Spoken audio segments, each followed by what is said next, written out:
एक बार एक किसान भगवान से बहुत ही नाराज हो गया। किसान बहुत मेहनती था।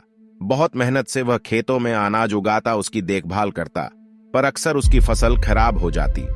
कभी सूखा पड़ जाता, कभी बाढ़ आ जाती, कभी तेज धूप, कभी आंधी, कोई न कोई कारण बन ही जाता कि उसकी फसल खराब हो जाती।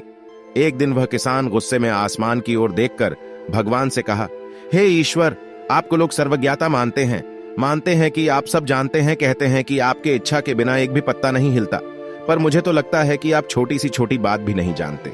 आपको तो ये भी नहीं पता कि खेती बाड़ी कैसे करते हैं। अगर आप जानते होते तो हर समय जो बाढ़, आंधी और तूफान आते हैं वो कभी नहीं आते। आप नहीं जानते कि कितना नुकसान उठाना पड़ता है हम किसानों को।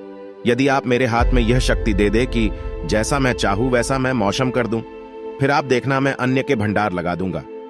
भगवान इस किसान के तीखे वाक्य सुनकर मुस्कुरा रहे थे और वह किसान के सामने प्रकट होकर बोले, मैं आज से तुझे यह शक्ति देता हूं कि तुम अपनी खेतों पर तुम्हारी जैसी इच्छा ही तुम वैसा मौसम कर दोगे।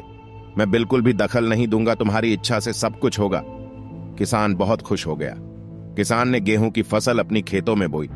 जब उसे लगा कि खेतों को धूप चाहिए तो खेतों को धूप मिले, जब पानी बरसना चाहिए तभी पानी बरसा। आधी, तूफान, बाढ़, कुछ भी उसने अपने खेतों पर आने नहीं दिया। किसान के खेत में इस वर्ष ऐसी फसल हुई जैसी कभी नहीं हुई थी। हरी भरी लहलहाती फसल। मन ही मन वह बहुत खुश हो गया और सोचने लगा, अब सबूत के साथ दिखाऊंगा भगवान को कि इसे कहते हैं शक्ति का सही उपयोग। मेरी सफलता देखकर उन्हें अपनी नियम जरूर बदलने पड़ेंगे। कुछ दिन गुजरे, फसल कटने को तैयार हो गए।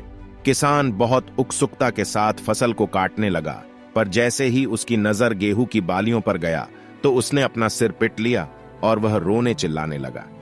गेहूं की एक भी बाली के अंदर गेहूं का दाना नहीं था। सारी बालियां अंदर से खाली थीं। किसान बहुत दुखी हो गया। उसने भगवान को रोते हुए फिर पुकारा, हे प्रभु, तुमने ये मेरे साथ क्या किया? क्या तुमने मुझे कोई सजा दी?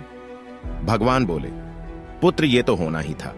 तुमने पौधों को संघर्ष करने का मौका ही कहा दिया ना, तो तुमने उन्हें आंधियों से जूझने दिया, न तेज बारिश से सहने दिया और ना ही धूप में तपने दिया। एक भी चुनौती का सामना तुमने उन्हें नहीं करने दिया। इसीलिए सारे पौधे अंदर से खोखले रह गए। जब आंधी, तूफान, तेज बारिश और धूप पड़ती है तभी ये पौधा अपने अस्तित्व को बचाने के लिए संघर्ष करते हैं, और इसी संघर्ष से एक बल पैदा होता है जिसमें शक्ति होती है, ऊर्जा होती है, और यही ऊर्जा पूर्ति तेरे गेहूं के दानों की तरह जो नहीं फूटी। तूने उन्हें कठिन परिस्थितियों से गुजरने ही नहीं दिया जहां उनके अस्तित्व का जन्म होता। सारे बालियां इसीलिए खाली है, इसमें एक भी गेहूं का दाना इसलिए नहीं है क्योंकि तुमने अपने पौधों को संघर्ष कराया ही नहीं।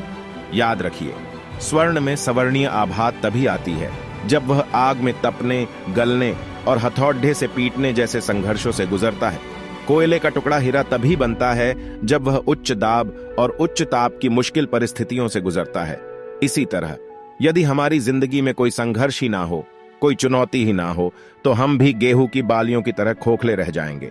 कोई अस्तित्व नहीं होगा हमारा। विपरीत परिस्थितियां, चुनौतियां, समस्याएं हमें और अधिक निखारती है। यदि जीवन में कठिन परिस्थितियां और चुनौतियां आए तो घबराना मत, बल्कि सामना करना। विश्वास करना कि आप और अधिक निखर जाओगे और अधिक मजबूत बन जाओगे।